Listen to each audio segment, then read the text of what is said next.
coffee for you, though. Do you need something to sweeten up your evening? We have a very special popcorn stand on my right side. You thought of that popcorn stand? Greetings, fellow citizens of Disneyland. Brickey here with your monthly look at Disneyland Expansion. Today in episode 3, we're going to look at how the eastern side of the Disneyland Resort could grow well beyond what it is today. This is our expansion series where each month we look at how Disneyland could possibly grow and scale into the future. But episode 1 started right here in the Hollywood backlot. The most troubled part of the Disneyland Resort is where this adventure began, so you might want to check out episode 1 to understand where we're going to be at today in episode 3. And oh yeah, episode 2, we quickly pointed out how there is so much room for Disneyland. There's so much room for DCA to grow just beyond these buildings right here. Up ahead on the right, great example of that. A wonderful 3D show.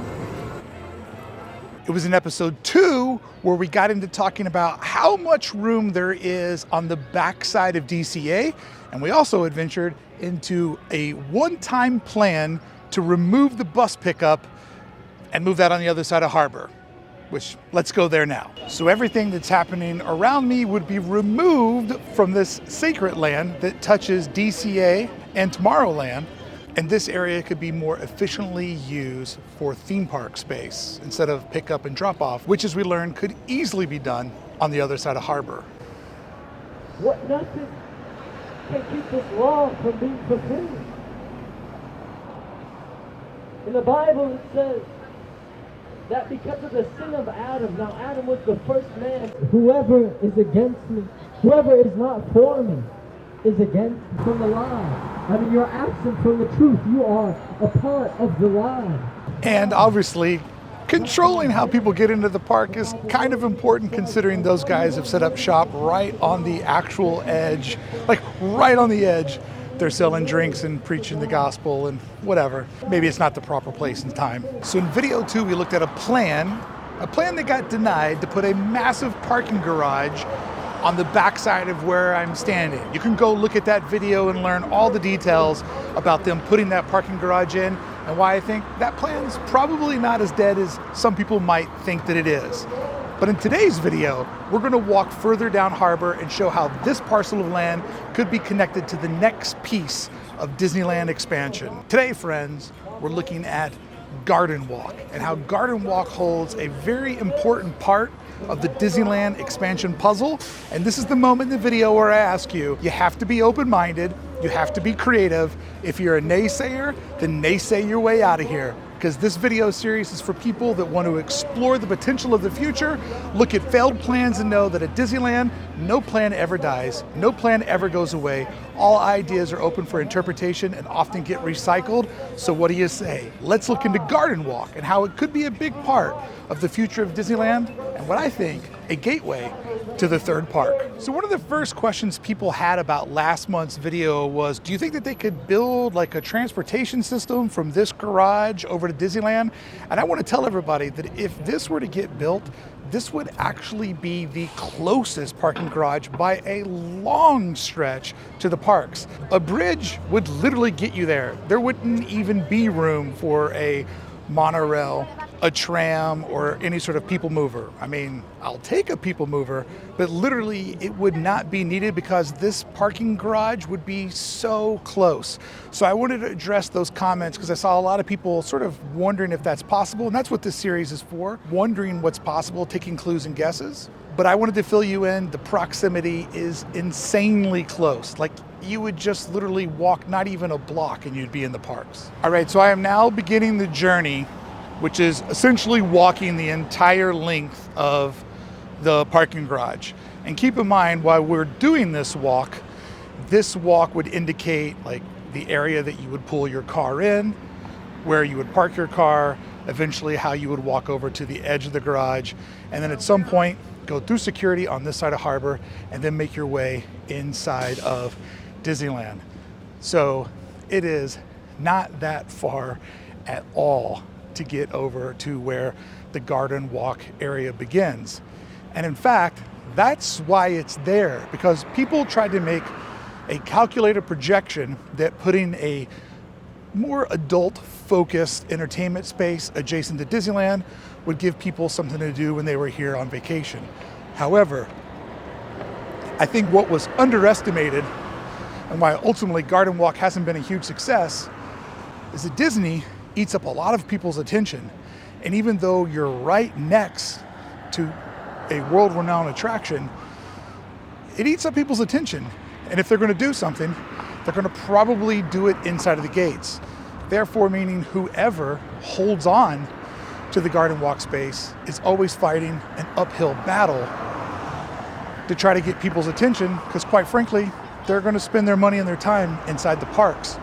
So if the parks were to own this land, it would eliminate that competition and it would make it a safer, a better design space, and one that I believe which would be way more successful.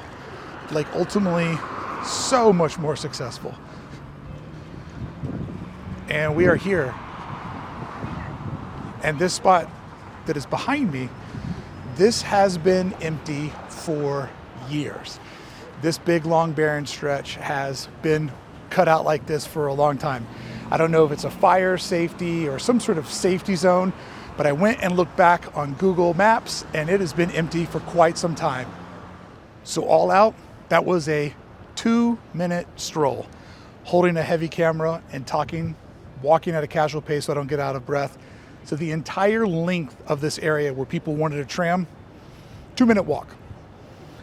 Probably about how long it would take you to walk the length of Mickey and Friends. So we can see Guardians, which indicates the back side of DCA. There's this big, huge cleared out space. And then over on the edge is the current entryway to Garden Walk, which is the subject of chapter 3. And the reason for like so much setup and not just dropping in is I want to use it as sort of a refresher to remind people of how we got to this moment. But also I realize sometimes people just fall into a video. And I try to, with this series, eliminate the amount of questions that people have, because often a lot of folks have a hard time kind of looking into the future. If you're not a designer or creative, you often don't kind of look back at sketches or proposals or style guides and try to kind of figure out, okay, this doesn't exist now, but what could it look like? That's what I try to do with this series, show you an alternative reality of where things could go in the future, all based on common sense and plans that have existed in the past. Also, another important part to show you the connected pieces to this project is to give you a better understanding of step 1, reimagine the Hollywood backlot. Step 2 in that plan, expand that area over into the bus pickup station. Step 3, move the buses on the other side of harbor, along with the security and the load in of the people. Step 4, this ginormous space behind me that was documented the last time, this becomes a massive, massive parking structure. And that would serve not only getting people over to the Disneyland Resort, but what could potentially come next. So the parking garage behind me would let people instantly come off of the highway directly into a parking garage. I foresee a future that if that were ever to get done, you would have 2 options on where you want to go. Do you want to go across a bridge that takes you over into the Disneyland Resort proper, where you can go to DCA or Disneyland, or straight ahead to downtown Disney West? Because I believe behind me is your second location where you could go an opposite direction and you could go to downtown Disney East. I can foresee a future with 2 shopping districts flanking each side of the theme parks. But the reason why I see that is if you put a parking garage right here behind me, you could easily take people into shopping. And why would you want to guide people this way? Well, because the Toy Story parking lot, in my mind, is the third gate. It's not a shopping district. That's just Disneyland Forward showing some potential ideas, but getting people used to the concept of mixed urban space design, where the same piece of land can be entertainment, parking, and hospitality. They're not going to build a shopping plaza on the other end of another shopping plaza this far away from their parks. I believe that is a ruse. All right, so let's break it down logically. This is something that I love to do. If Disney was going to create another shopping district, why would they put it next to another shopping district? Why would they put it so far away from their parks? And why would they put it in a space where another retailer has already had a very, very hard time keeping them all going? Yes, I know they're Disney, and I know that people would probably find their way down there, but let's be honest. You come to the park, you're gonna go to Disneyland, you're gonna go to DCA, you might pop over into downtown Disney. There's 3 hotels there. They would have to do something so special to lure people over to a shopping district that's this far away from the rest of their resort. And with OC Vibe getting approved, that's gonna be developed over next to the Honda Center, you're now gonna put a Disney Springs West in the middle of 2 shopping districts, one mega entertainment district that the city's all behind and another one that struggled. Where does that make sense? I just don't see it. I don't see it, and I never will until they show me exactly what they plan on putting here and how they have a plan to make that work. So instantly on the corner, we have a huge parking lot that's not being used. Next to that, we have a fire station further down the road. And then we have the JW Marriott, which is, I think, in a pretty good position, even though they're probably pretty let down that the new owners of the Garden Walk have not made good on their promises to improve the district. And directly across us on the corner, we have the future expansion of the parking lot that would feed over to the parks. So through the fence, we can see this big vacant land that's on the other side of the Anaheim fire station. And then we see the JW Marriott, as well as a massive empty dirt field. So even more room than what Garden Walk is officially doing right now for this space to grow into something in the future. So originally this was conceived to be a retail space, but retail has struggled here. So it's morphed into more of an entertainment district next to one of the world's largest entertainment districts. And originally, as far as I could track, nothing pretty much set here for a long time. There was one major building that sat right here where House of Blues currently is. It was a theater in the round, which became a church in the round, and it seated 3,200 folks inside of the Melodyland Theater, which also became the Melodyland Church. Yeah, they just kept the name. Johnny Carson, the Grateful Dead, and various bands would play here, and then it would transform over into a church. But other than that, this piece of land hasn't had any major tenants in it until Garden Walk showed up. Anaheim Garden Walk opened on June 14th, 2008, during the Great Recession, which was a period marked of general decline in national economics. The Great Recession would take place from 2007 to 2009, so Garden Walk would open up right in the middle of a horrible time to open up a retail entertainment district. A relocated and expanded House of Blues Anaheim was a major concert venue that was previously located in downtown Disney from 2001 to 2016. It opened up in Garden Walk in 2017 after its lease had expired with downtown Disney. In 2019, Garden Walk would sell for an estimated $80 million. Disney had a chance to buy it then. It'll be interesting to see what they have to pay for it in the future. Which brings me to my point of the new buyers.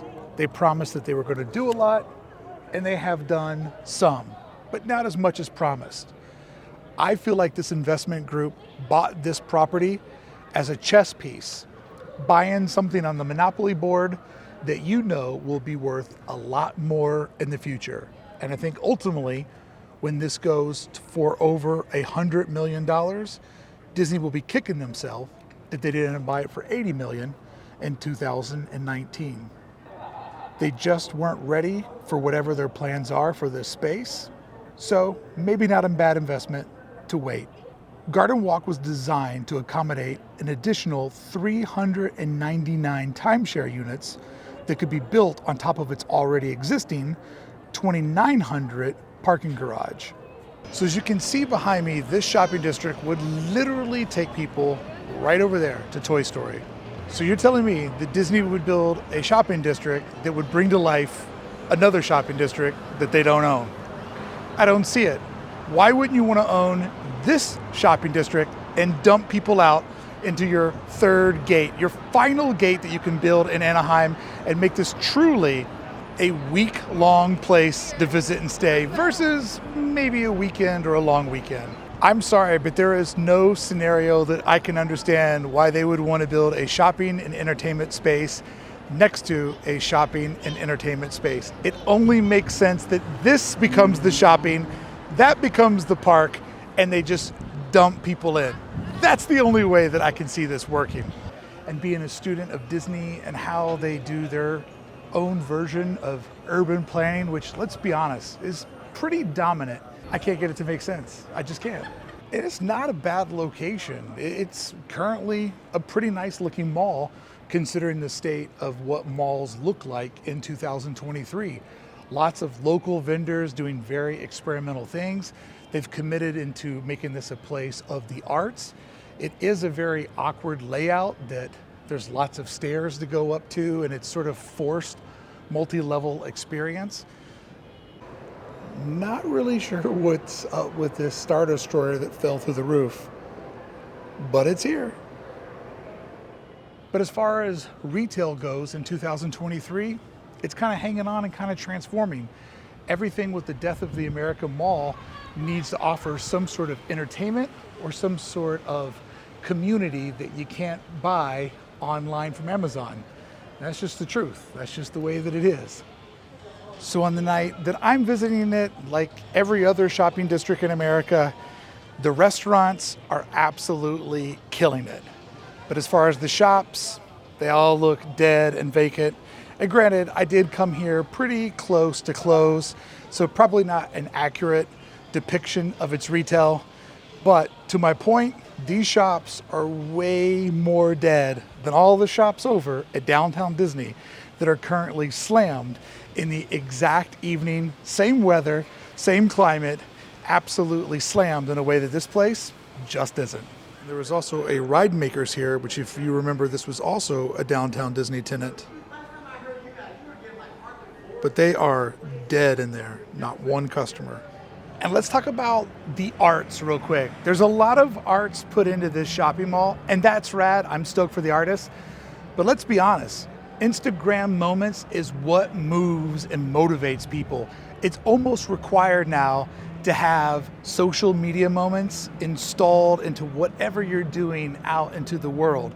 So, hey, it's a glow up for the artists, but it's kind of required today to give people a sense of FOMO to let other people know I was there. And another bizarro Star Wars tribute. Think you know it all? Think again, my friend. Bestow upon me a small fee, and let Merlin bestow upon thee the wisdom of the ancients. Yo, Merlin has an eyeball just like mine. What's up, Jeff? So when I try to make sense of how Garden Walk could play both into the future of Disneyland and into the future of Anaheim, I see Disney taking over this space. It's a fine mall. I celebrate all the local merchants that are doing the best that they can. But unfortunately for them, the world of live entertainment and the world of retail is just changing in a way that nobody can realistically compete anymore. And when you think about what Disneyland Forward is really about, it's about more flexible zoning rules so Disney can be more creative with the space that they own. This area is already zoned for retail, it's already zoned for parking, and this area right here is already zoned for timeshares, aka DVC. So therefore, if Disney was to acquire this piece of property, it's already Disneyland Forward approved. And let's think about this from the perspective of the buyers. Buy this for $80 million, and these are the outcomes. You make it a successful space, you win. Disney builds something right next to you that's insanely successful, you win. Disney buys it for more than you paid for it, you win. That's a big W. It was a no-brainer to buy this for $80 million if I could have only got pre-approved. But it is seriously very hard for me to think of a scenario where the current owners of Garden Walk lose, because this piece of property is so instrumental into the future of so many different things that could happen here in Anaheim, as well as things that could happen at the Disneyland Resort. OC vibe, Disneyland Forward. There's a lot happening and a lot was learned from not having Disneyland and a lot of this stuff for 400 days during the global pandemic. So friends, as always with this video series, the expansion of the Disneyland Resort, I always love to hear your opinions. What do you think? Has Brickey lost his mind? Am I crazy that I'm now just studying malls and trying to figure out how they could become a part of Disneyland? Or do you see what I see here? A tremendous amount of potential and a very important piece of the Disneyland puzzle. That's how I see it. Would love to hear below how you see it. Friends, thank you so much for showing up for this month's expansion series video. Join me next month when we move a little bit further in this puzzle and we take on the Toy Story parking lot, which might be the sweetest piece of the puzzle just yet. Thank you so much for watching and tuning into this incredibly niche content. If you enjoy it, do me a favor, subscribe to the channel so I can justify keep doing these wild videos that nobody's asking for. I mean, it would have been so much easier to do a video about the new popcorn bucket, but I did this. Come on, Disneyland Forward, let's do this. Let's make this happen. Let's do it fast. I want this to happen right now.